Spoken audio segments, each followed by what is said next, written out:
Bueno, pues seguimos con el tema de los agujeros negros, que estábamos el otro día hablando un poco de ellos. Lo que voy a hacer, si os parece bien, es retroceder un poco, también porque lo conozcáis un poco de qué hablamos y cómo lo hablamos. El tema de los agujeros negros, ya lo decía yo al principio, ya sé que les gusta mucho a la gente hablar de agujeros negros, pero a los físicos nos cuesta mucho explicar esto en palabras muy fácilmente entendibles para el resto de la gente. Con lo cual hay muchas preguntas que no es que no pueda o quiera responder, bueno, que no quiera responder al respecto, no quiera profundizar, sino que hay que recurrir a matemáticas. Y cuando recurres a matemáticas, la gente tiende a desconectar, lógicamente, porque llega un momento que ya no llego hasta esa ecuación. Pero básicamente, acordaros lo que decíamos el otro día, es que los agujeros negros, salvo algunos casos especiales, son los restos de una estrella muerta. ¿De acuerdo? Cuando una estrella muere, hay un tipo de estrellas muy concreto que se transforma en un agujero negro. Entonces, a las estrellas los astrofísicos las clasifican en función de su masa. Ojo, no significa tamaño, digo masa, porque hay estrellas enormes, pero que tienen un volumen muy grande, pero una masa muy pequeña. Es decir, si recordáis lo de la densidad, ¿no? Masa partido por volumen, pues hablamos de una densidad muy pequeña. Lo que aquí importa es la masa, lo que pesa, aunque no es correcto decir la palabra peso, lo que pesa la estrella, la masa de la estrella. Entonces encontramos que las estrellas pequeñas y cutres como nuestro Sol, ya sé que es muy decepcionante, pero nuestro Sol técnicamente es una enana amarilla, o sea que ya os dice el nombre lo que realmente es, el día que consuma todo su combustible nuclear en sus diferentes etapas, se convertirá en una enana blanca, con un futuro poco prometedor y desde luego jamás será un agujero negro. Si la estrella fuera un poquito más masiva, ¿de acuerdo?, pues podríamos dar lugar a una estrella de neutrones. La estrella explota y se convierte en una estrella de neutrones. Es una estrella que solo conserva de los átomos los neutrones. Ha expulsado los protones, ha expulsado los electrones y queda una masa de una especie de material que algunos llaman neutronio, porque es un material con unas características muy especiales, y es una estrella que reduce su tamaño enormemente. Imaginaos una estrella que es millones de veces más grande que el Sol y que queda reducido a un planeta más pequeño que la Tierra, de unos pocos kilómetros. Entonces es enormemente compacta, con una densidad enorme. Ponía el ejemplo, aquel que poníamos, ¿no?, que una pequeña cucharadita de ese material pesaría millones de toneladas, porque la densidad es altísima. Pero si ya hablamos de estrellas de más de 25 veces masas solares, en ese momento lo que sucede es que, digamos, que se condensa todo hasta que se crea un agujero, se rompe el espacio-tiempo, y ese es el agujero negro. Recordad también cómo funcionan las estrellas, ¿de acuerdo? Las estrellas tienden a tener un equilibrio muy raro. La energía propia de la estrella tiende a expansionarla. Eso es la fuerza nuclear, lo que está sucediendo dentro de la estrella. Pero la masa de la estrella, que es enorme, tiende a compactar. Entonces, para que la estrella sobreviva, las dos cosas tienen que ser iguales. Si hay más energía que masa que lo detenga, la estrella se deshace. Si por el contrario hay más masa que energía, la estrella colapsa gravitatoriamente, que es como mueren las estrellas. Han agotado su energía y como ya no hay nada que las permita seguir expandiéndose, vence la gravedad y como un globo deshinchado, poco a poco se va reduciendo de tamaño. Evidentemente esto no sucede en un espacio de tiempo corto, sino a lo largo de muchos años, de muchos miles de millones de años. El día que nuestro Sol se muera, dentro de 8 o 9 mil millones de años, pues lo hará de una manera gradual, pasando por diversas fases, hasta convertirse en una enana blanca. Bueno, vamos a ver un poco, a recordar lo que era la velocidad de escape, ¿de acuerdo? Porque esto es muy importante para entender por qué le llamamos agujero negro a los agujeros negros, ¿de acuerdo? Todos los cuerpos tienen una velocidad de escape, todos. Da igual que hablemos de la Tierra, de la Luna, de un asteroide o de una estrella. Es la velocidad necesaria para poder salir fuera de ese planeta, de esa estrella o de ese asteroide. Si yo cojo una piedra y la tiro al aire, llega un momento que cuando llega a una altura determinada pierde totalmente su velocidad. La velocidad es cero en ese instante. Pero la gravedad empieza a tirar de ella y vuelve a caer. Si yo lanzo lo suficientemente lejos, con la suficiente fuerza y velocidad inicial, por tanto, una piedra, puede que alcance una altura donde la gravedad de la Tierra ya no la pueda volver a traer y entonces ha entrado en órbita. Eso es lo que sucede con las naves espaciales. Cuando se le lanza, tiene que alcanzar una determinada velocidad. Si no tiene esa velocidad, el cohete no se pone en órbita y el satélite, transbordador o lo que sea no llega a ponerse en órbita. Por ejemplo, los cohetes en la Tierra tienen que alcanzar 11 kilómetros por segundo para poder salir al espacio.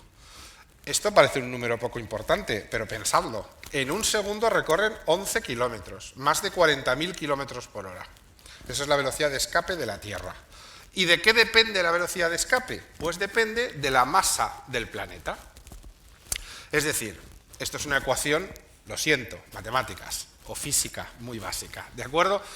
En realidad, lo que hacemos los físicos es igualar la energía cinética a la energía potencial. Y lo que hacemos es despejar la v, que es la velocidad. Como podéis ver, la m mayúscula es la masa del planeta y la m minúscula sería la masa de lo que queremos lanzar al espacio.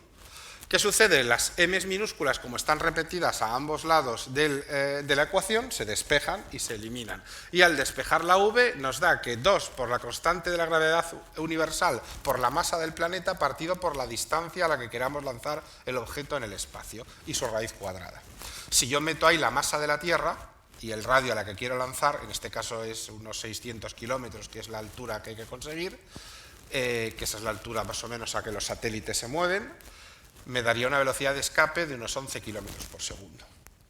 ¿De acuerdo? Es física y son matemáticas, pero yo creo que es algo como muy básico. 11,2 kilómetros por segundo, para ser exacto. Fijaros, la velocidad de escape no depende de la masa. Dime, sí. No, que en la ecuación esta dejamos fuera la atmósfera. Totalmente. Es decir, que nos da igual cuánta energía necesitemos para alcanzar esa velocidad. Exacto. Vamos a ver por qué la atmósfera no es importante en el lanzamiento. Bueno, sí es importante, pero no a efectos de velocidad. En realidad la atmósfera es muy tenue. Es decir, en el momento que alcanzas una altura de poco más de 5.000 metros, es tan tenue que básicamente apenas se puede respirar. Eso es la explicación de que los alpinistas que suben a 7.000 o 8.000 metros, la gran mayoría de ellos llevan apoyo de oxígeno. Solo muy pocos son capaces de sobrevivir a esa altura. Con lo cual, la resistencia aerodinámica es más pequeña de lo que creemos. Tened en cuenta que nuestra atmósfera son 10 kilómetros por hora. Ahora iba ahí. Y luego, el ángulo de inclinación del lanzamiento no es perpendicular a la atmósfera, sino que se lanzan de una manera oblicua a favor del movimiento de la Tierra, para que se le sume esa velocidad. Es decir, cuando vosotros veis un lanzamiento desde Florida, ese lanzamiento se hace siempre a favor del movimiento de la Tierra, de tal manera que aún aumenta mucho más la velocidad de lanzamiento. ¿De acuerdo? Pero si elimináramos la atmósfera y hiciéramos esta ecuación, nos daría la misma velocidad de escape, 11,2 kilómetros por segundo. La velocidad de escape en los cohetes es importante también por efectos aerodinámicos sobre el propio cohete. Evidentemente, esa es la razón que los cohetes llevan aletas. Parece que no, pero esas aletas se mueven, son direccionables. Pueden modificar ligeramente los ángulos de inclinación de los cohetes, precisamente para que si hay viento o atraviesan zonas que capas térmicas diferentes, etcétera, etcétera, pues no pierdan el control en los cohetes, y aún así a veces pasa.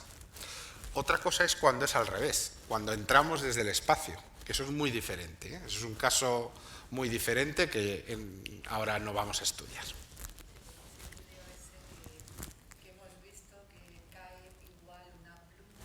Efectivamente. Sí, esto es una cosa que el tema de las caídas de los objetos, el principio de Galileo, a la gente le cuesta entenderlo, porque dicen que no es verdad. Dicen, oye, yo cojo una bola de acero y una pluma y la suelto, va a llegar antes la bola de acero. Pero ahí tenemos en cuenta efectivamente la atmósfera, que el aire retiene la pluma. Si eliminamos el aire, caen las dos a la vez, porque no depende de la masa de los objetos, sino que depende únicamente de la intensidad de la gravedad, que es 9,8 en la Tierra. Todos los objetos caen a la misma velocidad, a la misma aceleración, 9,8 metros por segundo al cuadrado. Da igual que sea una locomotora, una persona o una pluma de pato, me da igual. Y los astronautas, la broma que hicieron fue llevar una pluma, lo tenéis en YouTube, lo podéis ver, ¿no? De Apolo 16, y cómo dejaban caer los dos objetos, y como no hay aire en la Luna, los dos objetos caían exactamente a la misma velocidad. O sea, es curioso y sé que parece que atenta un poco contra la idea que tenemos de cómo funciona la gravedad, pero siempre pensamos que un objeto que pesa más cae más rápido, y eso es falso. Es absolutamente falso. Todos los objetos caen a la misma velocidad. En el vacío. Lo que sí es cierto es que la resistencia aerodinámica por encima de 10-12 kilos es prácticamente nula. Entonces, por eso, si te tiras tú, saltas al vacío y tiras 100 kilos de acero, vais a caer más o menos a la misma velocidad, o 1000 kilos o 1 tonelada. Pero, evidentemente, una pluma tiene resistencia aérea. Entonces, lógicamente, no va a caer a la misma velocidad porque el aire la va a retener.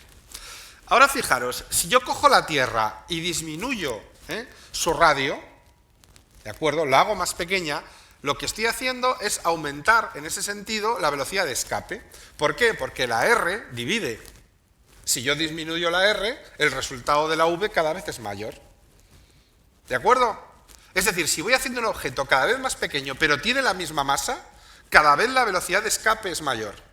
Esto es muy importante entenderlo. Si, por ejemplo, la Tierra la hacemos 100 veces más pequeña, la velocidad de escape aumenta 10 veces, al ser una raíz cuadrada. Y así constantemente. Entonces, ¿qué pasaba? Que muchos científicos dijeron, si reduzco un objeto lo suficientemente de tamaño, pero lo que hago es mantener la masa, va a llegar un momento que la velocidad de escape va a ser tan alta que va a ser la de la luz. Y nada puede viajar más rápido que la luz. Ya tenemos el agujero negro. Hemos encontrado una cosa que no deja escaparse nada, porque como nada puede viajar más rápido que la luz y la velocidad de escape es la luz, ni siquiera la luz de ese objeto puede escapar. Luego lo veríamos como un agujero negro. Eso es un agujero negro. Un objeto cuya velocidad de escape es la velocidad de la luz. Si nosotros redujéramos la Tierra a 1 centímetro de diámetro, manteniendo la misma masa, la Tierra sería un agujero negro. Porque la velocidad de escape sería la de la luz. Y eso es un agujero negro, tan fácil y tan difícil de entender. Porque claro, mucha gente dice, bueno, pero ¿eso cómo puede pasar? Claro, a la Tierra no le puede pasar, pero a una estrella sí. Una estrella ya hemos dicho que tiene esa fuerza que la expande y esa fuerza que la comprime. Si desaparece completamente la fuerza que la expande, toda esa gravedad empieza a comprimir la estrella pasando por diversas fases, hasta que llega un momento que ya la comprime hasta alcanzar justo el tamaño en el cual se produce que la velocidad del escape es la velocidad de la luz. Ya hemos generado el agujero negro. Si utilizamos la fórmula anterior, calculamos que solo pueden serlo estrellas por lo menos 25 veces más grandes que nuestro Sol. Las estrellas más grandes que habitualmente podemos observar.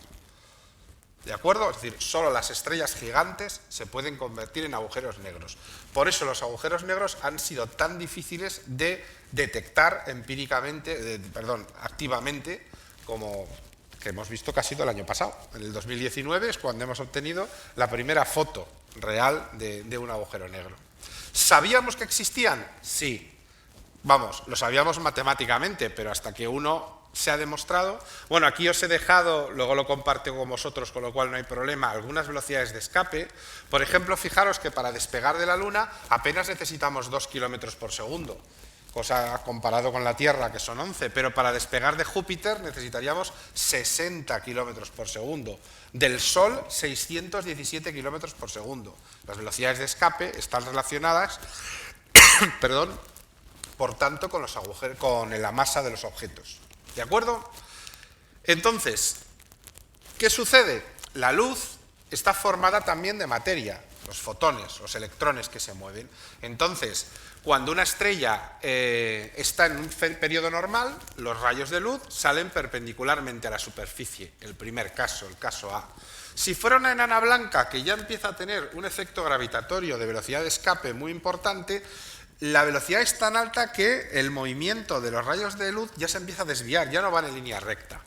Una estrella de neutrones provoca que gran parte de los rayos den la vuelta alrededor de la estrella y solo los que salen por los polos puedan escapar a la gravedad. Por eso las estrellas de neutrones tienen esos jets que solo salen a través de los polos. Y finalmente un agujero negro genera una zona de la cual ninguna luz puede escapar.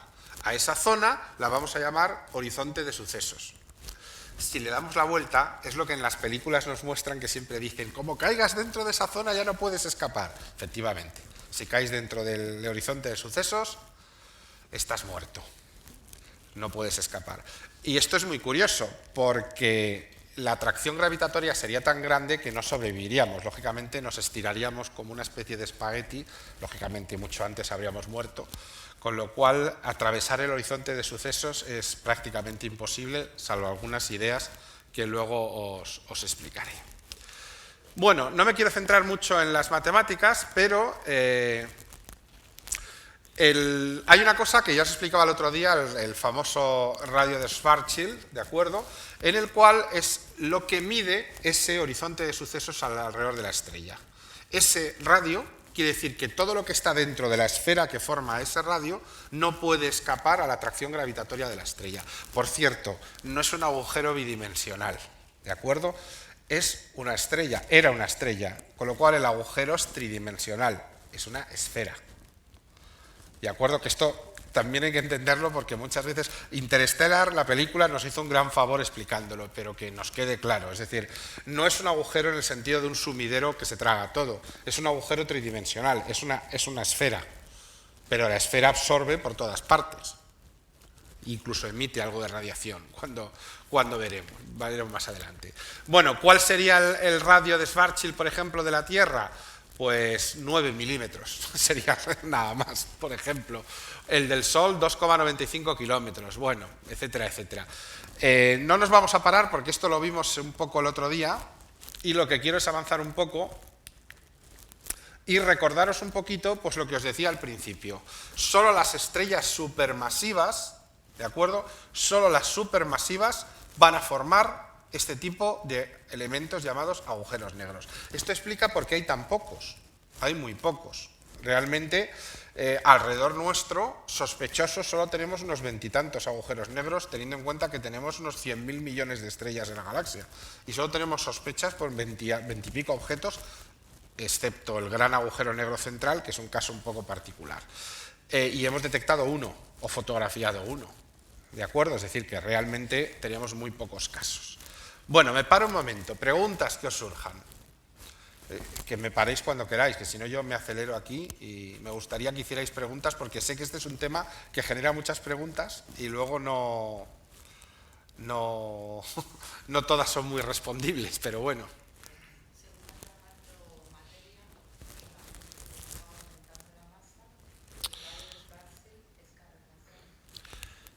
No. Es una buena pregunta, por cierto. Muy buena pregunta. Efectivamente, decimos, bueno, si lo que hace es tragar masa, cada vez va a tener, si todo lo que pasa cerca se lo traga, imaginaros, por ejemplo, el agujero negro que tenga una estrella compañera. Poco a poco se va comiendo la estrella. ¿Qué sucede? Y aquí vamos a explicar una cosa un poco difícil de entender. Parece ser que la segunda ley de la termodinámica no es muy aplicable en los agujeros negros. ¿Por qué? De alguna manera nuestros conocimientos de la entropía fallan dentro de los agujeros negros. No tenemos muy claro si la entropía interna del agujero es finita o es infinita.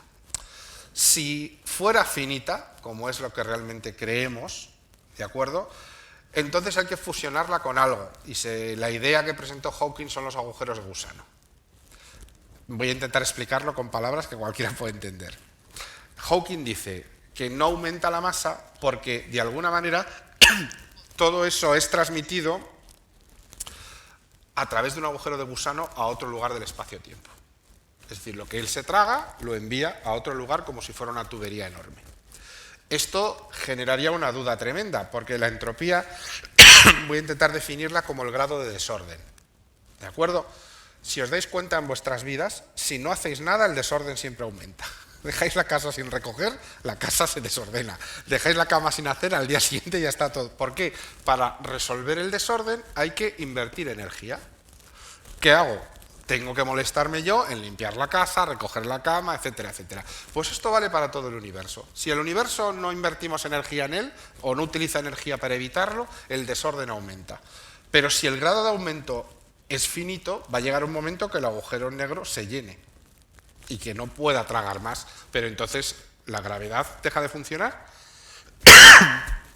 La única explicación que encontró Hawking era que iba a otro sitio. Y Realmente es una buena teoría, pero no hay ninguna prueba científica que lo muestre. Pero sí que podemos saber que no aumenta la masa de los agujeros negros por lo que se traga, digamos. Sí que aumentaría si chocara o se tragara otro agujero negro. Ahí eso es un caso muy especial. Pero en el caso de que trague lo que pase cerca, no tiene un aumento significativo de masa.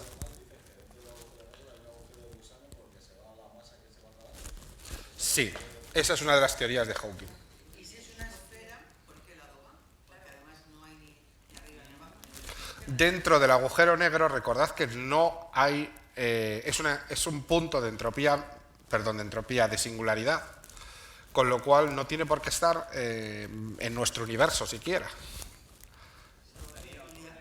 o a otro momento del espacio-tiempo, para decirlo de alguna manera. Que se ve siempre de la manta que toma la forma del agujero negro, luego cae hasta abajo. ¿Por qué lado es? Vuelves ahí a tener un pensamiento bidimensional de un objeto tridimensional. La manta es el universo tridimensional, ¿de acuerdo? Es decir, fuera del objeto tridimensional no tiene sentido que pienses en nada, porque no hay un arriba o un abajo. ¿De acuerdo? Es decir, está en otro momento del espacio-tiempo o en otra brana, en este caso, que se deforme. Pues irán a otro momento del espacio-tiempo a través de un agujero de gusano que no está en nuestro espacio-tiempo. A la manta que está preguntando se refiere que para explicar la gravedad, un ejemplo muy fácil de entenderlo es que el universo es como una especie de sábana que está estirada. Si tú pones un objeto encima de la sábana se deforma. Y tú pones un agujero pequeño cerca de donde está la deformidad, se cae hacia adentro. Por eso todos los objetos que los dejamos caen hacia los objetos más masivos, porque deforman el espacio-tiempo. Si un objeto es muy masivo, lo que hace al final es romper esa sábana. Eso sería el agujero negro. Justo lo que sucede cuando es muy masivo. Pero insisto, el agujero, si tiene un agujero de gusano, que es otra cosa distinta a un agujero negro, no tiene nada que ver, no está en la brana de espacio-temporal que estamos hablando, en esa sábana. Con lo cual tú no vas a ver que tenga ninguna salida, desde fuera. El puente Einstein-Rosen es teórico, y ni siquiera es la única explicación para los agujeros de gusano, hay muchas más. Teóricos totalmente, ni se verá nunca, porque están dentro... Eso es, están dentro de la singularidad, con lo cual... Es decir, la mejor explicación posiblemente es esa, pero aquí volvemos a pensar que lo que matemáticamente es posible no tiene por qué ser verdad, puede haber otra explicación. Entonces, parece que encaja muy bien esa idea, pero incluso en los últimos años de Hawking, él mismo escribió otro artículo desdiciéndose de esa teoría, diciendo que no le gustaba del todo y negando la fusión de los agujeros de gusano en el interior de los agujeros con el tema de la entropía. O sea, él mismo se desdijo. Realmente yo no sé muy bien cómo están ahora las soluciones posibles para el interior de los agujeros negros, porque están surgiendo muchas teorías. También hay gente que opina eso. Quiere decir que los objetos que caen o todo lo que cae dentro del agujero negro es destruido en el horizonte de sucesos y emitido de vuelta al universo en forma de radiación de Hawking de una manera lenta. También hay gente que opina de esa manera. El problema que tiene eso es que veríamos mucha más interacción de materia y antimateria en el borde del horizonte de sucesos y no se detecta. Vamos a ver, si todo lo que entra en un agujero negro pasa un agujero de gusano y pasa a otro universo, aquí podría haber también agujeros negros con agujeros de gusano que nos devolvieran aquí lo que se ha tragado o que nos devolvieran algo de aquel universo, que nos llegara algo de aquel universo. Puede ser, podría pasar. Podría pasar, sí. Pero tú lo que estás hablando, y es un tema interesante, es la teoría de branas. Eso es la teoría de branas. Es decir, que hay una especie de serie de universos que llamamos el multiverso, colocado en forma de branas. Las branas son, vamos a imaginarlos, como una especie de mantas, de un grosor de millones de años luz, evidentemente, que forman un universo dentro del cual estamos nosotros. Luego habría otro, luego habría otro, luego habría otro, y habría puentes que comunicarían, puentes de Einstein-Rosen en este caso, de Bose, y utilizarían agujeros de gusano para poder comunicar energía, ya que no podría transmitir materia, ya, porque sería triturada dentro de los agujeros negros, claro.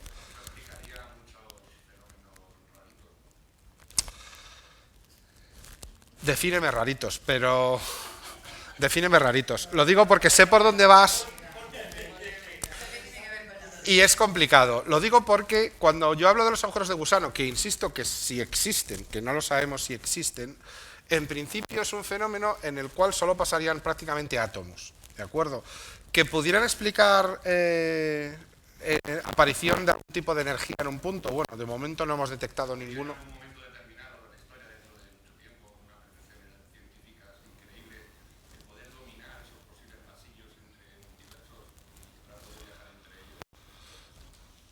Hombre, por poder, no sé cómo, pero se podría intentar. Digo yo que hace 100 años era imposible volar y ahora mismo volar es un absoluto, algo totalmente normal.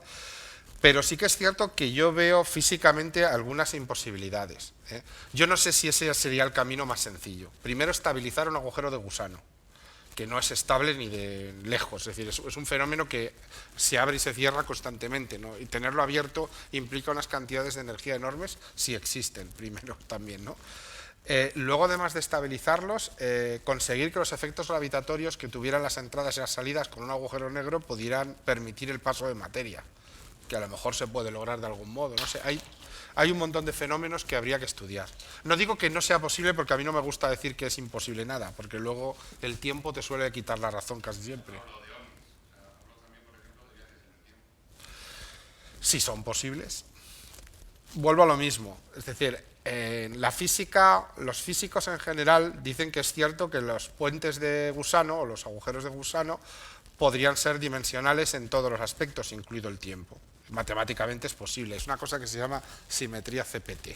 Y entonces la simetría T, que es la temporal, perfectamente, da igual que te muevas hacia atrás, hacia adelante, valdría. Pero realmente hay ciertas incongruencias en los viajes temporales que son muy difíciles de saltar, que da la sensación de alguna manera que el universo parece protegerse contra ellos. Es decir, sitúa esos posibles puentes en lugares inaccesibles, como si dijera, cuidado, porque viajar a través del tiempo es algo peligroso.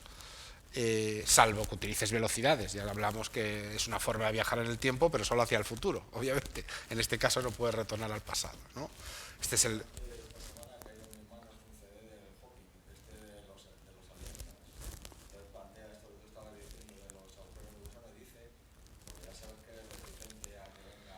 Sí, sí, lo era, mucho.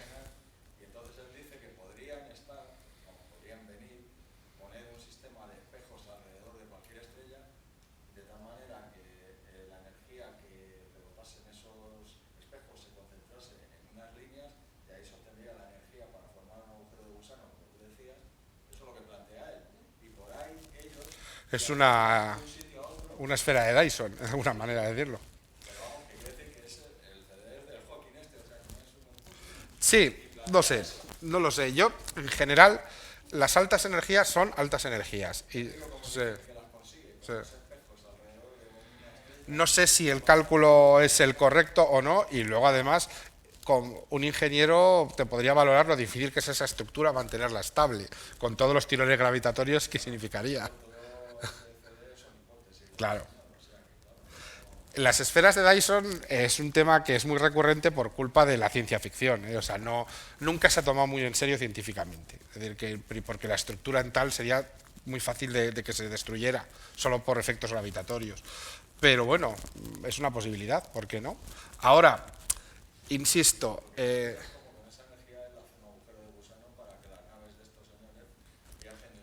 bueno, sería un acelerador de partículas a lo bestia. Es decir, nosotros lo que hacemos ahora, los aceleradores de partículas, como por ejemplo los que están en Suiza o en Rusia, es acelerar hasta un determinado nivel de energía. Y ahí conseguimos cada vez fenómenos físicos más avanzados. Si tuviéramos uno lo suficientemente grande y potente, llegaríamos hasta lo más potente que podemos generar, que sería un microagujero negro, obviamente.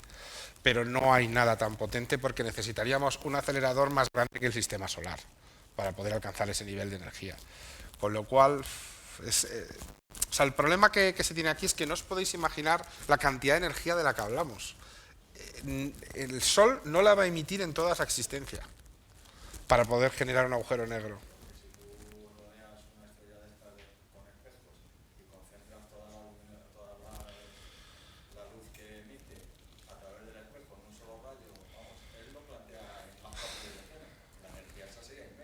Sí, pero a lo mejor la que necesitas para consumir y generar el agujero de gusano y el agujero te la consume en un segundo y se acabó, ya no hay más energía, te has comido, o sea, no sé, no lo sé, no te puedo responder, insisto que... Pero lo que es la realidad es que hoy en día, si de por sí sabemos desde hace un año realmente de la existencia de los agujeros negros de una manera demostrada, desde hace un año, porque es cuando se ha logrado esa demostración, las posibilidades de generar uno artificialmente están muy en el futuro. Que en el futuro, lo que comentas tú, se puedan utilizar pues para conseguir energía, para crear, para viajar, bueno, pues no te digo que no. Porque evidentemente si era una fuente de energía, pues imagínate, hasta un microagujero negro solucionaría los problemas de energía de un planeta. Pero es difícil de entender el proceso con el que podríamos llegar, porque se podía dar la situación extraña de que para generar esa energía teníamos que emplear más energía que la propia generada. No sé si me explico, con lo cual es un poco absurdo. Es decir, no, para generar 100.000 millones de teraelectronvoltios necesito 200.000 millones previamente. Joder, pues entonces no es muy rentable la operación, ¿eh? Pero insisto que tampoco lo sé. No es un tema que ahora mismo ni siquiera se esté cerca, ni creo que se va a estar en los próximos 50 o 100 años. Ahora, no sé lo que pasará en el futuro, ¿eh? No lo sé lo que pasará. Vale, dentro del agujero negro tenemos la singularidad, pero digamos, el axioma de la energía ni se crea ni se destruye, solo se transforma. Ahí dentro no funciona. Sí y no, porque resulta que sabemos que el agujero negro sí emite energía por la radiación de Hawking, con lo cual, de alguna manera sí que se produce una devolución de energía al universo.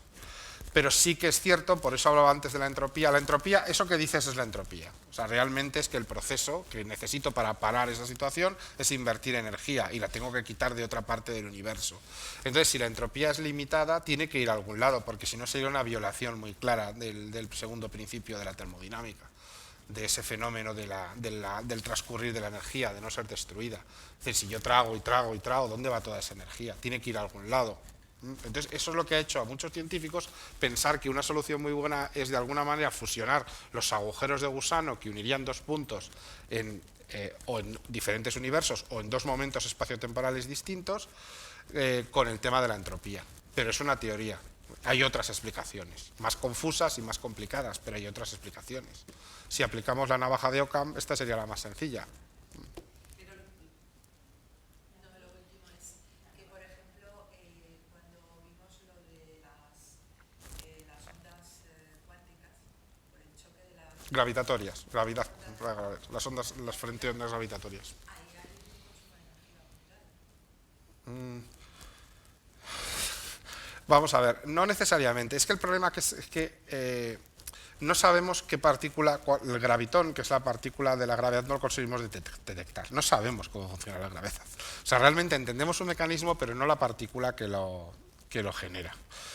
Lo que hemos hecho es buscar una partícula que asigna masa al resto de las partículas. El bosón de Higgs. Por eso se habló tanto del bosón de Higgs. ¿Por qué? Porque no sabemos qué es lo que le da masa al resto de las... Que las cosas pesen, digamos de alguna manera, se debe a la existencia de un campo generado por una partícula, que es el bosón de Higgs. Entonces, parece que hemos detectado el bosón de Higgs, con lo cual es el primer paso hacia poder detectar el gravitón, que sería y entonces entender la gravedad, porque la gravedad da la sensación de tener una respuesta inmediata, con lo cual esa partícula parecería estar viajando más rápido que la luz. Es decir, los efectos de la gravedad da la sensación de que son instantáneos en cualquier lugar. Si hay una variación de la gravedad, se compensa automáticamente, independientemente de la distancia. Entonces no se sabe tampoco esa parte. Los frentes gravitatorios se detectaron precisamente en el choque de dos agujeros negros, el frente de ondas gravitatorias. Claro, fue un choque tan brutal que lanzó ondas gravitatorias por todas partes, incluso hacia la Tierra, ¿eh? Y efectivamente es así, pero desgraciadamente la gravedad, que es la fuerza más antigua que conocemos a nivel matemático, desde Newton, no sabemos cómo funciona del todo. Es un poco, sabemos muy bien cómo funciona la electricidad y el magnetismo. Entendemos la fuerza nuclear fuerte y la fuerza nuclear débil. E irónicamente la gravedad no la entendemos del todo. O sea, hay algo que se nos escapa y está relacionado con las altas energías, con los agujeros negros. Pero ese punto... Yo lo de la gravedad tengo un vídeo. Como más hablamos de la gravedad, más interrogantes me surgen y por ejemplo. Pues en todo, o sea, en general, ahora mismo no te doy un ejemplo, pero en general, cada vez que hablas de la gravedad, y cuando yo la he estudiado siempre, yo decía, bueno, pues sí, esto me lo tengo que estudiar así, me lo tengo que aprender así, vale, para poder resolver los problemas del cole. Pero yo ahora, que ya no hay problemas del cole, la gravedad es algo que yo creo que las explicaciones sobre la gravedad falta algo. A mí se me escapa, por eso digo que me uno a... Hombre, a ver, cuidado porque aquí hay dos puntos distintos.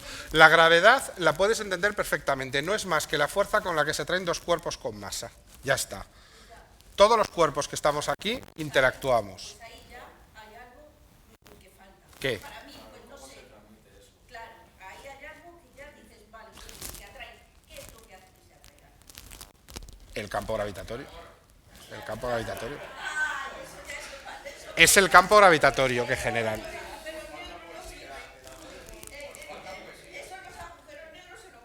Te lo vuelvo a explicar para que lo veas. Si utilizamos mecánica cuántica, es el ejemplo de la sábana. Voy a explicarlo más despacio, porque es una forma de entenderlo. Todos los cuerpos deforman el espacio-tiempo. El espacio-tiempo es una sábana. Si tú coges y estiras entre 4 personas una sábana y dejas una pelota de baloncesto en el medio, la pelota deforma la sábana y crea una hondonada, ¿no? Si yo ahora cojo una masa más pequeña y lo dejo en lo alto de la hondonada, se cae. Ahí tienes la gravedad. Ya está. Es decir, es una deformación del espacio-tiempo. Como deforma el espacio-tiempo, atrae las cosas siempre hacia la masa más pequeña. Lógicamente, la grande no va a la pequeña, es la pequeña la que va a la grande. Aunque haya interacción, pero siempre es la pequeña, lógicamente la pequeña en este caso es la que es atraída por la mayor deformidad que genera la grande. Pero eso si estuvieran solamente la gravedad y las dos masas en esa sábana. Pero en el momento en que ya en el universo aparecen muchísimas más cosas, que no solamente... Pues más deformidades, hay que calcular más. Ahí ya la cosa se lía. A mí se me lía. Bueno, pero entonces tú no es que no entiendas el proceso, me estás diciendo que te parece muy complejo cuando hay muchas masas, ya, claro, lógicamente, pero el proceso es el mismo. Es una deformidad del espacio-tiempo. Así es como se produce. El problema que no entendemos es cómo la partícula produce la deformidad. Entonces hemos dado el primer paso, que es el bosón de Higgs, que es el que asigna la masa. Y ahora tenemos que detectar la partícula que provoca la deformación con la masa, que sería el gravitón. Pero el fenómeno es ese, y la gravedad la entendemos desde el siglo XVIII perfectamente, ¿eh? Desde que Newton desarrolló esa ecuación tan sencillita que todos aprendimos cuando íbamos al colegio, de que es directamente proporcional al producto de las masas e inversamente proporcional al cuadrado de la distancia. Eso nos lo enseñaban así, y es verdad, es perfectamente válido. Y con eso hemos viajado al espacio, con esa ecuación básica. Luego hemos añadido algunas cosas más, pero básicamente con esas, ¿de acuerdo? Es decir, una cosa es que no entendamos todo el proceso, pero eso no quiere decir que la gravedad tenga un misterio. Somos conscientes de que no hemos detectado el gravitón, pero sí hemos detectado el bosón de Higgs, que eran las dos cosas que necesitamos. Démonos tiempo. Dentro de unos años tendremos aceleradores más potentes y probablemente detectemos el gravitón. Y a lo mejor volamos el planeta, pero eso es otra cosa. Tenemos mucha tendencia a estas cosas. Pero bueno.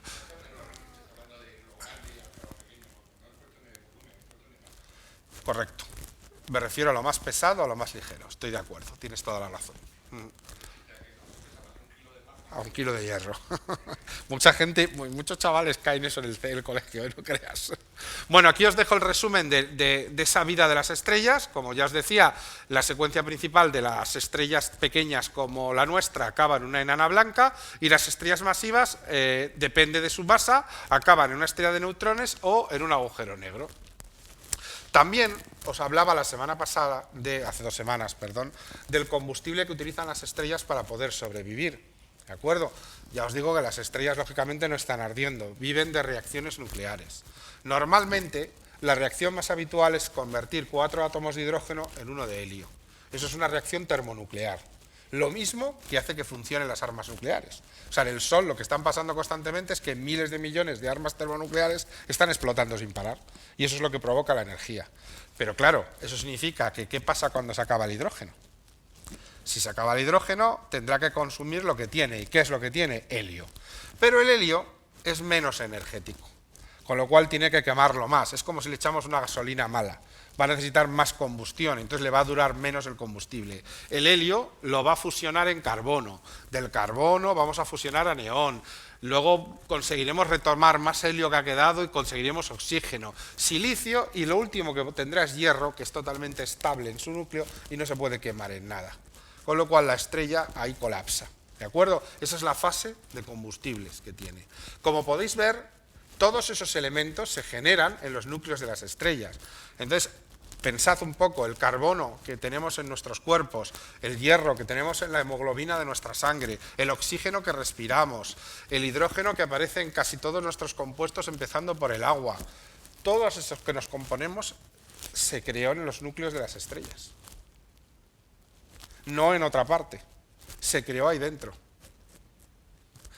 Todo lo que hay en el universo que no sea hidrógeno y helio se creó en el núcleo de las estrellas. Que no sea hidrógeno, porque el helio también se creó en el núcleo de las estrellas. O sea, pensadlo que todo lo que existe y que hace que la materia que forma este planeta y que nos forma a nosotros ha sido cocinada previamente en estrellas, en generaciones de estrellas anteriores. ¿De acuerdo?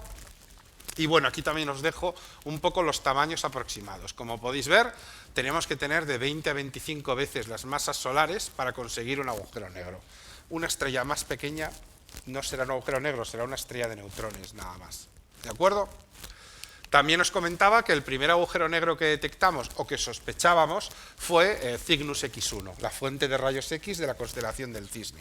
Y aquí lo detectaron casi simultáneamente en un trabajo conjunto Stephen Hawking y Kip Thorne, ¿no? Quizá los dos grandes científicos de la gravedad del siglo XX, de la final del siglo XX. Es curioso que conocemos mucho a Hawking, pero conocemos menos a Kip Thorne, y los dos trabajaron siempre en conjunto. Y bueno, aquí os comentaba, y esta es la carta, ¿no?, de aquella famosa apuesta en la cual se jugaron 2 suscripciones a revistas de adultos a ver quién tenía razón. Uno decía que era un agujero negro y otro decía que no. Y se apostaron al revés, el que decía que no apostó por el sí y el que decía que sí apostó por el no. Ganó Hawking. Se llevó un mes a Penthouse. Un año, perdón. Dime. Sí.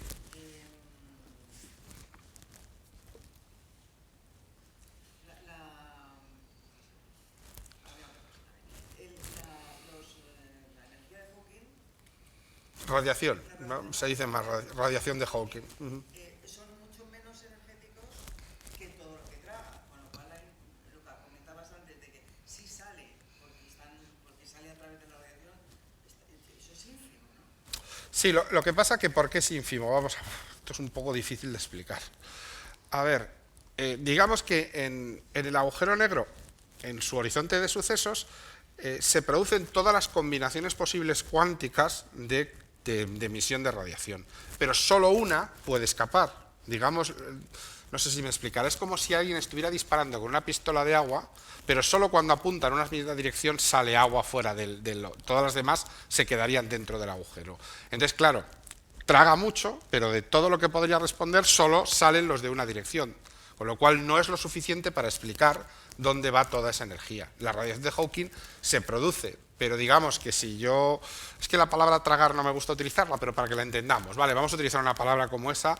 Si yo me trago 2 litros, devuelvo unas pocas gotas. Esa sería la radiación de Hawking. Con lo cual, no nos vale para explicar dónde va toda la energía del agujero negro. Y es más, la radiación de Hawking está muy relacionada con la rotación del agujero negro también. Con lo cual, no es necesariamente una explicación válida para pensar que eso explica completamente que el agujero negro pueda absorber sin violar la segunda ley de la termodinámica. Por supuesto, la estrella rotaba y el momento angular siempre se conserva. Como bien nos habéis recordado, es también energía, con lo cual esa energía se tiene que conservar. ¿Cómo se conserva? El agujero negro sigue rotando. La antigua rotación de la estrella, de hecho, rota más rápido, porque como se ha reducido el radio, ha aumentado la velocidad. Esto ya sabéis que es el ejemplo del patinador. Si el patinador tiene un radio de giro muy grande abriendo los brazos, va despacio, pero si pliega los brazos sin ningún esfuerzo, gira más rápido. ¿Por qué? Porque ha disminuido su radio y el radio está relacionado con lo que llamamos momento angular. Lo mismo que una estrella. Entonces, ¿el hidrógeno vino con el Big Bang? Sí. Sí, porque lo que se generó fue lo que ya fueron protones, que es la base para formar átomos de hidrógeno. Solo necesitamos protones. De hecho, luego se produjeron deuterio y tritio al aparecer el neutrón, pero originalmente era una molécula, un átomo formado por un electrón y un protón. Y de eso teníamos de sobra tras el Big Bang. Ojo que la nucleosíntesis fue 500.000 años después que el Big Bang, que hubo un periodo que no había nada, ni hidrógeno ni absolutamente nada. Bueno, lo que se hizo para detectar este primer agujero negro es que detectamos con unos radiotelescopios una fuente enorme de rayos X, algo energético enorme, emitía un montón de radiación, pero cuando mirábamos con los telescopios no veíamos absolutamente nada. Y decía, pero si eso tiene que ser enorme, tiene que ser un objeto que tendríamos que ver a simple vista de noche, de lo grande que era. Y no se veía absolutamente nada. Entonces, estos dos científicos llegaron a la conclusión de que estaban detectando una emisión en rayos X de radiación de Hawking del primer posible agujero negro en Cygnus X1. ¿De acuerdo? Aquí tenemos los espectros que se utilizaron. Hubo varias explicaciones, decían si fuera una gigante roja se vería en el óptico, si fuera una estrella de la secuencia principal también, no puede ser una enana blanca porque su masa era muy grande y tampoco era una estrella de neutrones porque su masa también era enorme. Por eliminación, dijeron los científicos, tenía que ser un agujero negro. Pero hasta ahora, como no tenían medios en ese momento para poder detectarlo, era absolutamente imposible. Con lo cual, los agujeros negros, aunque nos han gustado mucho durante todo este tiempo, ha sido mucho más literatura fantástica que ciencia. ¿Por qué? Porque hemos tenido películas y series de televisión que han sido muy recurrentes con los agujeros negros, pero a efectos reales, hasta el año pasado, había científicos que los discutían. Científicos importantes, que todavía los discutían. Y las cosas se han ido calmando a raíz de la famosa foto del año pasado. Pero realmente había mucha discusión todavía dentro de la ciencia si realmente eran posibles y existían. Entonces yo muchas veces cuando hablo de esto siempre me gusta recordar a la gente que tenemos ideas muy preconcebidas de los agujeros negros por culpa de muchas películas, por culpa de Interstellar hace unos años o El abismo negro en los años 80 cuando Disney quiso hacer aquella película tan curiosa. ¿De acuerdo? Claro.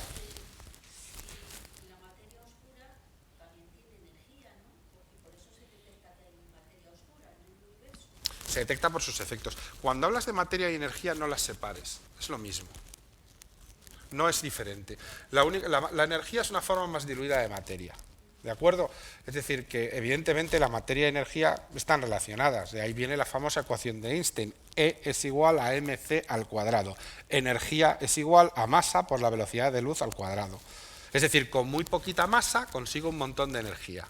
Por ejemplo, una bomba atómica, con 1 kilo de uranio destruye una ciudad. Muy poquita masa genera una bestialidad de energía. Pero si quiero crear materia de la energía, necesito una enorme cantidad de energía para conseguir materia, porque si no, estaría solucionado la crisis. ¿Quiero oro? Ah, pues voy a fabricar oro. Cojo energía y me fabrico oro. Sí.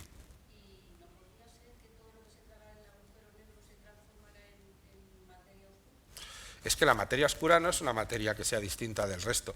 Tiene unas propiedades, me refiero, es decir, la materia oscura no se crea de la materia normal, no es un proceso que se cree que destruye la materia y se convierte en materia oscura. No la interpretes como eso. Casi el 90% del universo es materia oscura, con lo cual es un ladrillo muy básico del universo, pero no tiene nada que ver con la materia. No está relacionado con los agujeros negros. Está más relacionado con la estructura del universo, pero es otro caso que ahora no vemos. Bueno, vamos a avanzar un poco porque si no, quería llegar un poco a donde nos quedamos el otro día, que íbamos a hablar un poco de la relatividad y los agujeros negros. Vamos a hablar de un montón de gente, alguna os sonará, otros sonarán menos, ¿no? Pero evidentemente vamos a empezar con algunas cosas bastante profundas. Bueno, ¿os acordáis del tema de la manta? ¿No? Aquí veis un poco la deformidad que provoca el Sol, hace que la estrella, el planeta, dé vueltas cayendo hacia el interior del Sol. Es un proceso muy lento, ¿de acuerdo? Por eso no notamos que cada vez vamos siendo atraídos por el Sol. Si dejamos un proceso de miles de millones de años, al final la Tierra acabaría siendo tragada por el Sol. Pero antes de que pase eso, no os preocupéis que el Sol se morirá. ¿De acuerdo?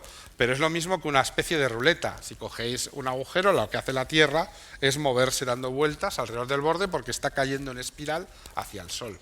Y esto vale para todos los ejemplos. Los astronautas, cuando están en órbita, muchos de vosotros pensáis que están en gravedad cero y que están flotando alegremente. No, están cayendo a la Tierra, en caída libre. ¿Y sabéis qué se siente en caída libre? ¿Os habéis montado en una montaña rusa? ¿Que sí? Y que el estómago lo te viene aquí cuando bajas. Pues eso es lo que sienten todo el día los astronautas. Y por eso se entrenan para lo que se entrenan. No todo el mundo vale. Es decir, que tienes que ser capaz de sobrevivir a estar en caída libre 24 horas al día. Entonces, ellos lo que logran es que psicológicamente pueden desconectar de lo que siente su oído interno. No, la nave tampoco es gravedad. Ya que, ¿de dónde sale la gravedad de la nave? O sea, no tenemos naves que generen, ojalá tuviéramos como en las películas naves que dan vueltas y que generan gravedad. Nuestras naves están en caída libre alrededor de la Tierra constantemente. Entonces, claro, eso hay muchos astronautas, sobre todo en los años 60, muchos astronautas no lo sabían hasta que llegaban al espacio.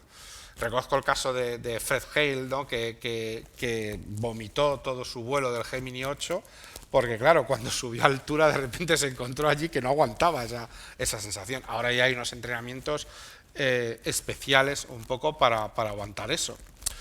De hecho, fijaros un poco qué curioso, una de las cosas sorprendentes en la incorporación de mujeres astronautas es que en las actividades EVA se marean menos que los hombres. Por eso, si os dais cuenta, en las últimas misiones de la ISS, quienes hacen las actividades extravehiculares son mujeres. Esta semana pasada estuvieron 6 horas trabajando en el exterior, 2 astronautas, porque tienen menos tendencia. Sin embargo, se soportan menos las máximas aceleraciones. Por ejemplo, en el despegue no es raro que se desmayen, a diferencia de ellos, que suelen aguantar más hasta 8 Gs de fuerza que reciben. 8 veces su peso. Es decir, una persona que pese 60 kilos, en ese momento su cuerpo está soportando 480 kilogramos. Ese es el sentimiento que tienes, que te han puesto encima 480 kilos, como para no desmayarte. Es decir, que no es nada raro. Los efectos de la gravedad, como podéis ver, muchas veces pensamos que es a gran escala. No, a todas las escalas. La gravedad nos influye constantemente. Y es una de las primeras cosas que nos ha llamado la atención. La materia distorsiona el espacio-tiempo y es así como se producen los efectos gravitatorios. Si no hay distorsión, un triángulo o 2 líneas serían eternamente paralelas.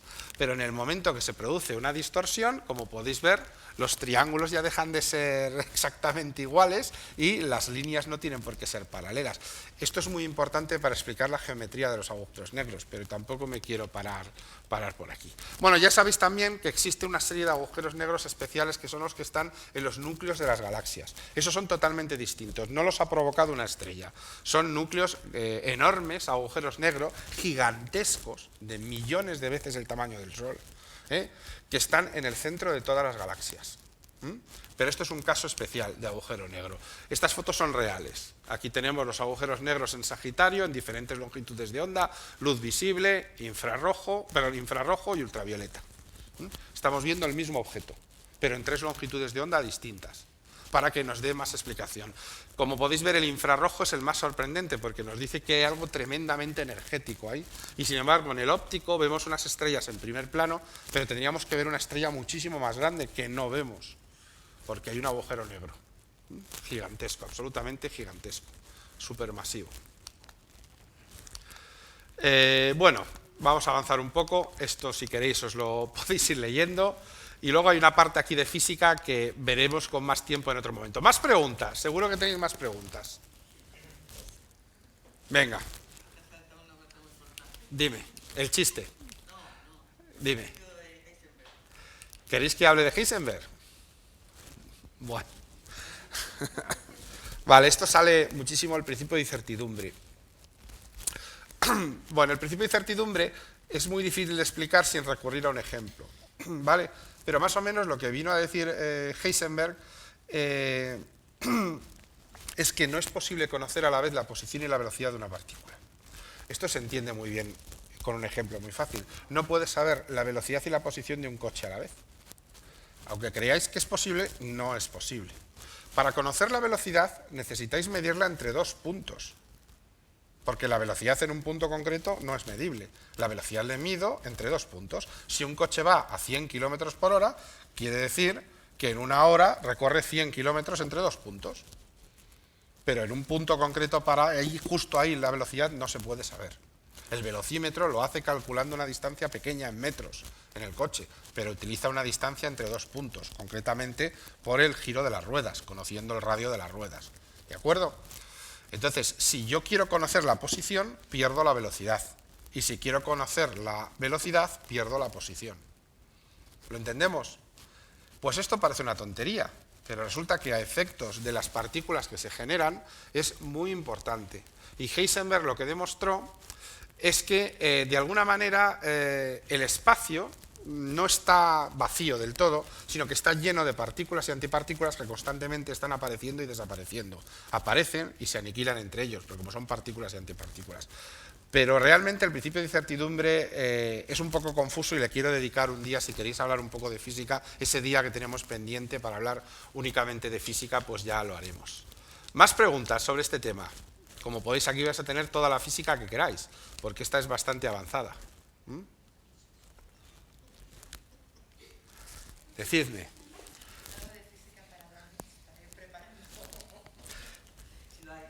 Hay un libro muy bueno, hay un libro que se llama Física para Dummies. Sí, que es muy bueno para eso.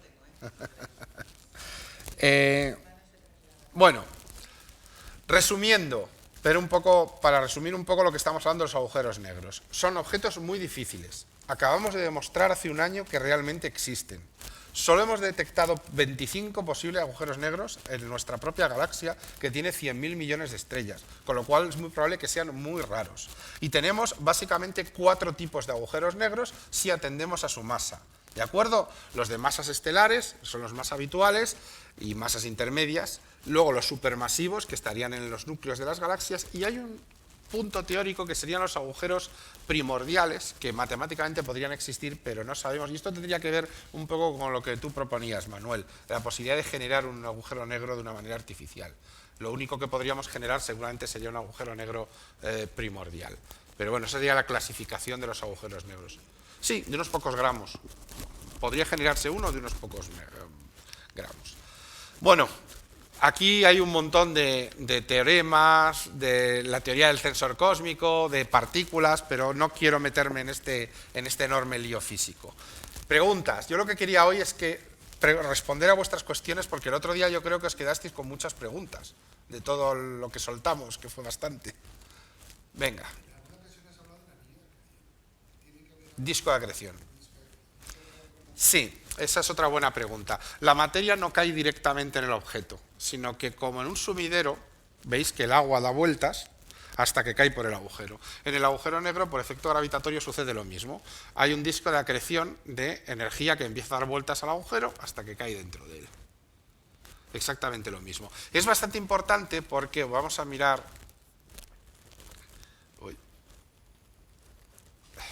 Vamos a ver algunas de las fotos iniciales.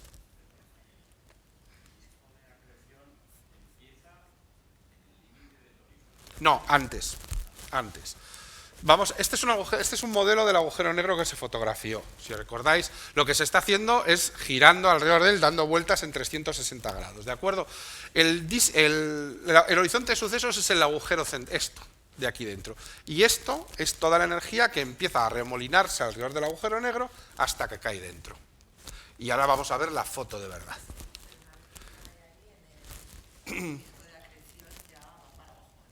Bueno, no sabemos dónde va. No, quiere decir que no se puede saber. No. Cuando llegue al horizonte, ahí... De hecho, ahora os explico lo que sucedería si estuvieras en órbita sobre el agujero negro, ¿de acuerdo? Este es un agujero negro de verdad. Esta es la única foto que tenemos de un agujero negro, también en Sagitario. Tomada el año pasado por ese conglomerado de telescopios, del cual ya sabéis que uno era en España. Es decir, que entre los 8 radiotelescopios que estuvimos viendo, aquí teníamos, vamos a ver, el Atacama Pathfinder, el telescopio del Polo Sur, el ALMA en Atacama también, el telescopio milimétrico de México, el Leigh Array Telescope en Hawái, el submilímetro de Arizona, quiero recordar, el Mauna Kea y el IRAM de Sierra Nevada. Esta es nuestra aportación, pero bueno, quiero decir que sin él no se hubiera podido tomar esa foto también. Cada uno tomaba fotos en una longitud de onda y luego un ordenador compuso la imagen con todas esas fotos. En realidad es lo que hacen vuestros móviles. Si tenéis un móvil moderno, de los de ahora que tienen varias cámaras por un lado, lo que hacen, cada objetivo toma una foto. Y la inteligencia artificial del móvil compone la foto con las mejores imágenes que ha tomado cada cámara. Pues esto es lo mismo, pero a lo bestia. Los que tienen multicámara. Sí. Eso es. Y las junta cogiendo siempre las mejores características de cada una de las imágenes o que tú le preprogrames para hacer. Puedes decir que ignore un color o que ignore... Ahora mismo es absolutamente increíble lo que pueden hacer. Pues esto es aún más potente todavía, ¿no? Y logró pues una foto absolutamente fantástica, como es la que hemos visto antes. ¿El IRAM? Sí. Tiene su propia... Ponéis IRAM Sierra Nevada, tiene su página web, y si vais por Granada, ahí en lo alto, a 2.800 metros, tenéis el IRAM y es visitable. No es una antena impresionante, las de Robledo de Chabela son mucho más grandes, pero fotografía en un ancho de onda infrarrojo que es único en Europa. Es el único lugar. Y quizá lo ideal hubiera sido haberlo puesto también en Canarias, pero empieza a haber cierto atasco en los telescopios del Roque, ya no hay sitio para mucho más. Sí, parece que va a haber un acuerdo. Parece que nos vamos a quedar sin el enorme telescopio de 20 milímetros, de 20 metros. Entonces, uy, que le estoy dando para adelante. Si os fijáis en la foto, se ve muy bien.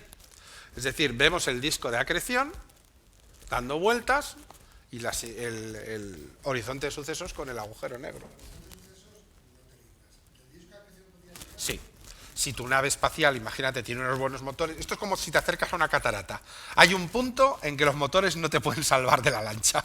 Entonces, pero si lo aguantas y puedes moverte. Además sería muy curioso. Imaginaros que estáis en órbita sobre el planeta, sobre el agujero negro, y un compañero vuestro, un astronauta, cae hacia el agujero negro. Entonces vosotros le veréis alejarse hacia él. Hombre, sobre todo si va de cara o de piernas, sufriría un proceso de estiramiento bastante importante hasta que lo matara, obviamente, porque la diferencia del tirón gravitatorio entre la parte más cercana al agujero y la parte más externa sería tan brutal que lo rompería.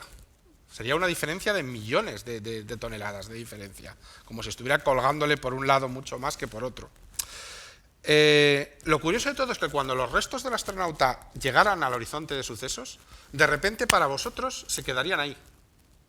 Veríais la imagen del astronauta ahí parada, por siempre, por toda la vida. Claro, porque la luz de ahí es la última imagen que ha podido salir, ya no ha escapado nada más. Luego sería como una foto que en realidad no es el astronauta, es la imagen, la luz que ya no puede escapar, que se ha quedado atrapada ahí. Es como una foto de la última foto antes de caer dentro. Pero no está ahí, es la imagen, es la luz lo que está ahí. No, está atrapada, no toda. Aquí volvemos que solo salen determinados ángulos de refracción, pero la suficiente para que vieras la imagen. O sea, tú verías como una foto en el horizonte de sucesos del astronauta ahí parado, pero el astronauta no está ahí. Estás viendo la luz que no puede escapar, que está atrapada en eso. Claro. Y que también al absorber más energía taparía la imagen con la absorción de más materia y energía. Claro, por eso digo que al final desaparecería, pero que lo que verías en ese instante es una foto quieta. Es curioso, pero lo verías eso. Eso es lo que verías. Pero no es el astronauta, sino es la última imagen del astronauta. No, porque no todos, como lo decía antes, emite todas las posibles frecuencias de luz y algunas, la última emisión, sí que escaparían. La última, es la última, la que llega al horizonte de sucesos. Evidentemente el resto que se emita ya no escapa, se cae para adentro. Pero la última del horizonte de sucesos, justo ahí, la última imagen que tenemos sí que ha escapado. Y esa última imagen se queda ahí, se queda retenida por la gravedad propia, en el borde del horizonte de sucesos. Eso es lo que veríamos. ¿De acuerdo? ¿Más preguntas? Seguro que tenéis muchas. no os cortéis, por favor, que lo que queríamos hacer hoy es responder a vuestras preguntas. Yo no quería avanzar en este tema tan denso.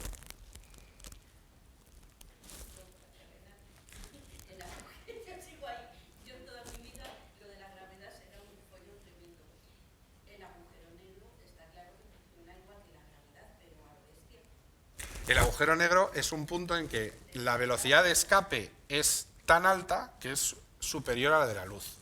Luego nada puede escapar y por efecto de la atracción gravitatoria, al tener una masa tan grande, es tragado, vamos a definirlo así, sí. Sí. Ujú.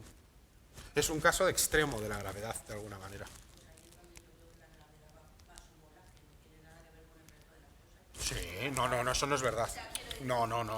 Tiene que ver, pero que quiero decir que a mí me da la No, subo la... A ver, la gravedad depende de la masa, ¿verdad? Es que esto es la masa mayor posible. si era en su día, ¿no? No, y lo sigue siendo, la masa no se ha ido. La masa no se ha ido, es decir, el agujero negro conserva la masa de la estrella. La masa en un volumen mucho más pequeño, con una mayor densidad, pero la masa es la misma. Con lo cual, aunque sea un objeto pequeño, toda la masa de la estrella está ahí. Luego la gravedad, evidentemente, como tú dices, es la que está actuando. Pero no es el objeto es que mantiene toda su gravedad. Yo te hemos hablado antes que no sabemos si se incrementa la masa, pero lo que sí sabemos es que no desciende la masa. No. La pérdida por Hawking es tan pequeña que casi, no puedo decir despreciable porque matemáticamente nada es despreciable, pero es lo suficientemente pequeña para que no afecte a la estructura del agujero negro.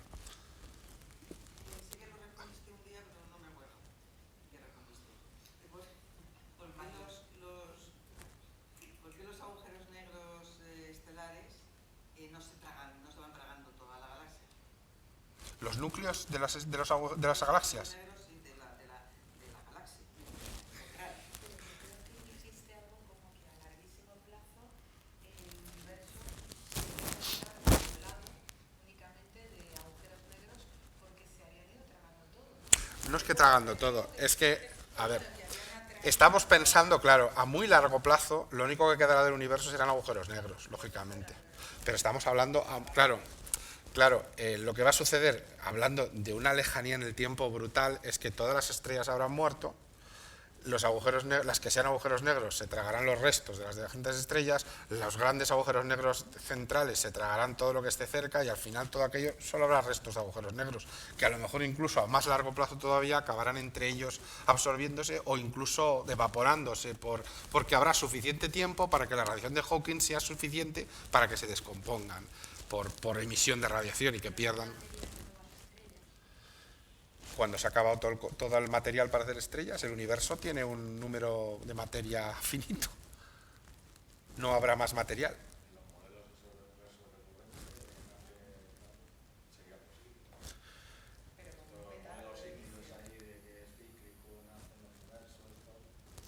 Sí, lo que pasa es que estamos hablando, sí, vamos a ver, el universo, lo que se piensa ahora es que efectivamente tiene mucho que ver con eso, es decir, hay una fase expansiva y cuando el universo alcanza cierto grado de vacío, porque ya no hay más materia y se ha expandido todo, se produce por generación espontánea un nuevo Big Bang y un nuevo universo, y es un ciclo constante.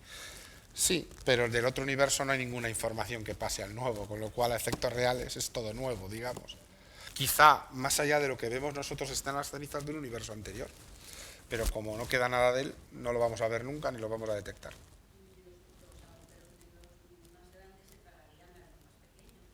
Y al final se evaporarían con tiempo suficiente, sí.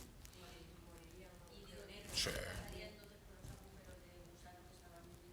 Se perderían. Al no haber, es como si cierras la boca de un túnel, ya no habría agujero de gusano, porque el túnel se ha cerrado. Y al final no quedaría nada, todo el universo habría desaparecido. Eso se llama universo de eterna expansión, que es una de las formas que entendemos de cómo puede evolucionar el universo, que parece ser la más posible además, la muerte térmica. Big Rip. Bueno, las dos cosas valen, pero el rip por expansión y el freeze tú lo dices por congelación, porque no es muerte térmica. No.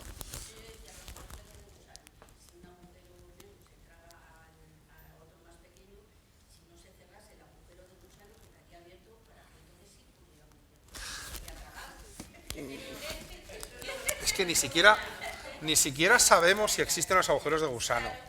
Centrémonos únicamente en entender lo que ya sabemos que existe. El agujero... Lo que hemos venido a hablar es de los agujeros negros, de cómo se generan y entender un poquito de qué van. Pero no, de verdad, no os quedéis con el tema del agujero de gusano, porque ni siquiera sabemos si eso existe. Lo único que sabemos que seguro existe es esto, porque ya lo hemos visto. Pues entender que son núcleos estelares que han muerto, que son puntos cuya velocidad de escape es mayor que la de la luz y por eso son negros, porque ni siquiera la luz puede escapar, que absorben todo lo que hay cerca por el enorme tirón gravitatorio que tienen, que se produce el horizonte de sucesos, que es lo que rodea al agujero negro y no podemos ver el interior, y que realmente lo que hay dentro, que es un poco a lo que tú comentas, no sabemos nada, y que tal vez nunca sepamos nada, porque a lo mejor nunca podemos acercarnos lo suficientemente a uno. ¿De acuerdo?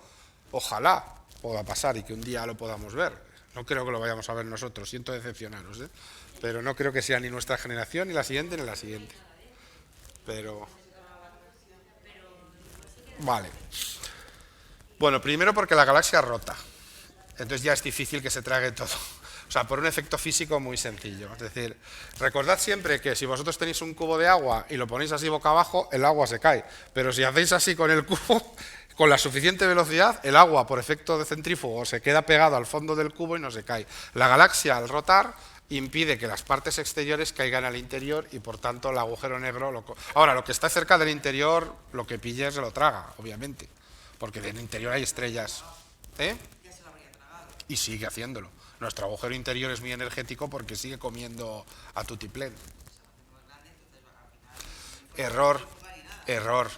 ¿Qué importa? ¿Tamaño o masa? Masa. Y decimos que no aumenta la masa por lo que se traga, con lo cual no cambia nada. ¿Ves? Ese es un error muy típico, el confundir el radio, que es que aumenta el radio, ¿no?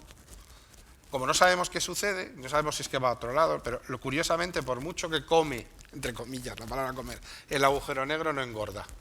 Maravilloso.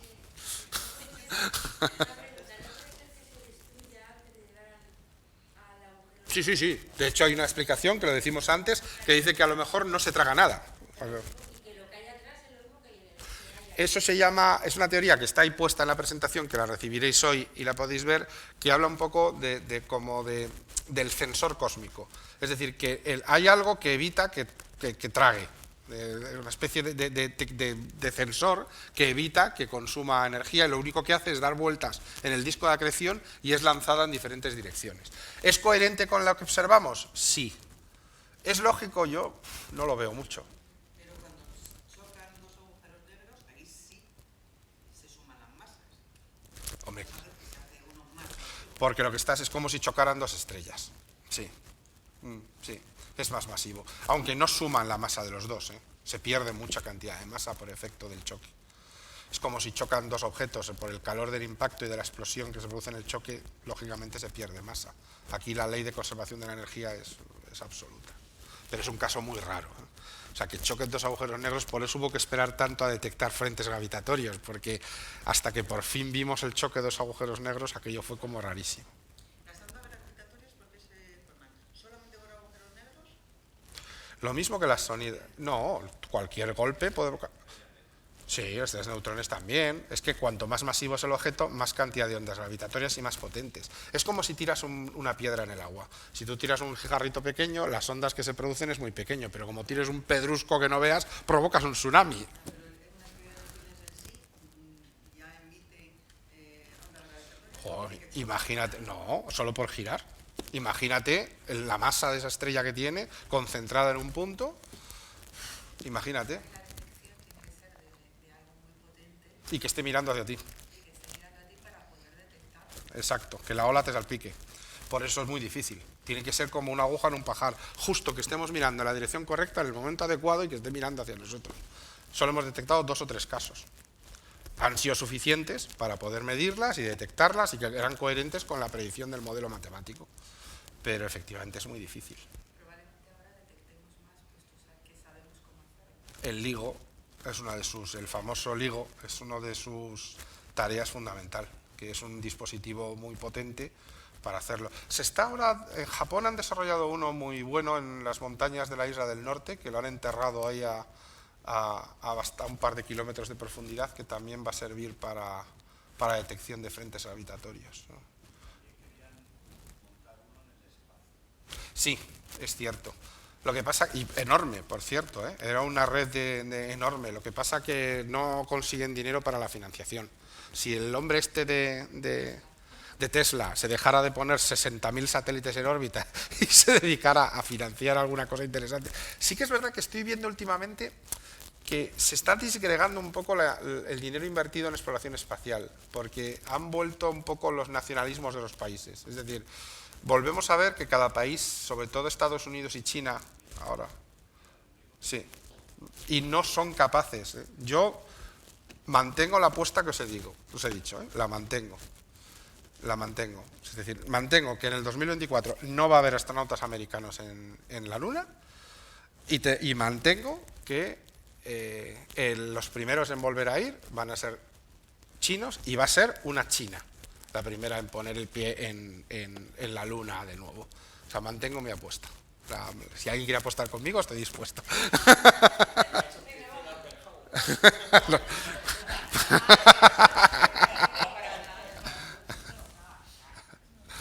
Bueno, no sé si tenéis alguna pregunta más que queréis hacer. Si no, podemos descansar hoy aquí. Por supuesto.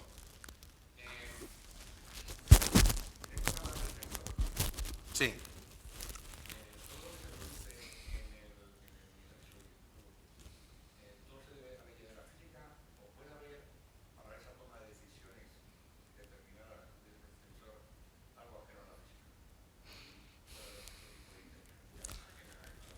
Lo que me estás preguntando es metafísica. Sí, y eso te lo respondería mejor o un filósofo o un teólogo. Puede ser, ¿por qué no?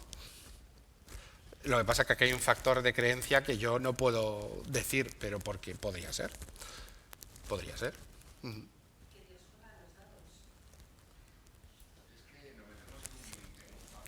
Sí, sí. La metafísica a mí yo no la considero una ciencia, porque depende mucho de las creencias personales. Es decir, y no hablo solo por las religiosas, ¿eh? No hablo solo por las religiosas, que esas son las más evidentes, sino hay otros factores que también influyen. Pero pensar que ciertas cosas que vemos en el universo tienen una explicación porque una voluntad, llámalo como quieras llamarlo, tenga la voluntad de hacerlo. Yo la única pega que le pongo es que yo no me creo que si esa voluntad existiera se preocupara excesivamente por una estrella pequeñita en una galaxia cualquiera en un rincón del universo. Que pudiera tener voluntades por cuestión propia, no lo discuto, pero que sea por una estrella perdida como la nuestra. Sí, se le llama así, teoría del sensor cósmico. Sí, se le llama así. Lo puedes mirar en internet, ¿eh? No. Más que una toma, solo sería en un caso, que es proteger las singularidades, para que no se pueda acceder a ellas, ¿no? Pero ya sería una cosa como curiosa, ¿eh? Porque da la sensación de que como esto es muy poderoso, no os dejo que lo utilicéis, ¿no? La fruta prohibida. O que el universo funcionara como tal, pero vamos, no lo sé. Insisto que esto es una teoría que no tiene por qué ser verdad, pero esto creo que es un italiano, un científico italiano el que la desarrolló. No es del Vaticano, antes que me lo preguntéis, porque siempre viene el típico chiste, seguro que era un jesuita del Vaticano. Pues no, en este caso no. Pero, y por cierto, los jesuitas tienen físicos y astrofísicos fantásticos, ¿eh? O sea, que no penséis que por el hecho de ser un religioso no se pueden aportar cosas a la ciencia, que los ha habido. Georges Lemaitre, sí, es un ejemplo bien evidente. Pero, pues no lo sé. Y como digo siempre, no me gusta decir que no nunca, porque al final el tiempo te puede dejar mal.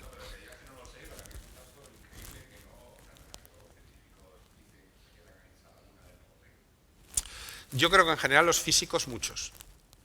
Los físicos, hablo, ¿eh? Otras ciencias, pero los físicos ya sabes que tienen la fama de ser los filósofos del siglo XX, sustituyendo a los propios filósofos.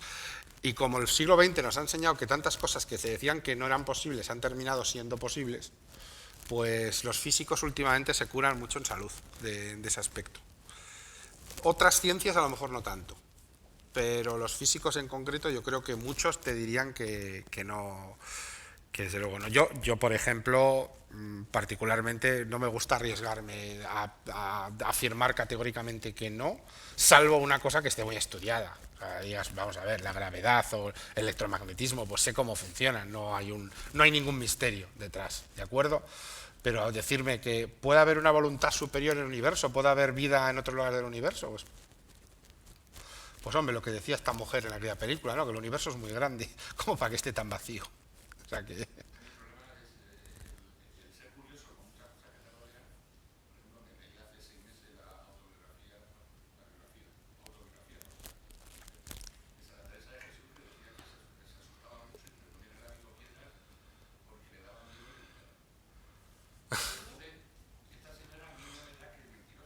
No, hombre, ella siempre se dijo que cuando estaba en trance había veces que levitaba, o sea que... No sé, no lo sé. Es que tampoco, sin conocer el caso, sin poder verlo cercanamente, no te sé decir. Pero evidentemente, yo te pondría ejemplos más cercanos y más raros, que los hay. Que los hay. Es decir, hay cosas menos explicadas, hay cuestiones que no encajan muy bien con teorías que tenemos bastante asentadas y que deberíamos revisar, pero el desvío es tan pequeño que al final tendemos a saltarnos esa incongruencia porque nos genera muchas más dudas que cosas que sabemos. Es decir, la física, el principio de incertidumbre también se aplica al conocimiento en física. Es decir, no podemos conocerlo todo, porque en el momento que queremos especializarnos algo, perdemos la vista del resto. Con lo cual, ahí el principio de incertidumbre a los físicos les ha enseñado muy bien. O sea, a finales del siglo XIX la física pensaba que estaba todo explicado. Y luego llega Einstein primero y el resto y dicen, Dios. Sí, bueno, tecnológicamente ya no digamos. La estructura de las revoluciones científicas es que se hace una teoría, tropecientos estudios que lo confirman, empiezan a salir incongruencias y llega un punto que se lo replantean todo y vuelven a crear otra teoría básica. Sí, aunque eso no significa que la anterior sea incorrecta. Ojo, que yo es una cosa que digo mucho. Newton no estaba equivocado, simplemente que había una parte que había que explicar porque no encajaba completamente, y eso lo hace Einstein. Pero luego hemos descubierto también que incluso hay cosas que Einstein no previó y que Hawking ha trabajado y desarrollado. Se van completando, es como si cada generación le va ganando un poco territorio al mar del desconocimiento, pero es que el mar sigue siendo enorme. O sea, por mucho que le gane, por mucho que seas Holanda, es que, joder, nos hemos mojado los tobillos. Es que no... Sí, sí, efectivamente. Va un poco por ahí, efectivamente. Bueno.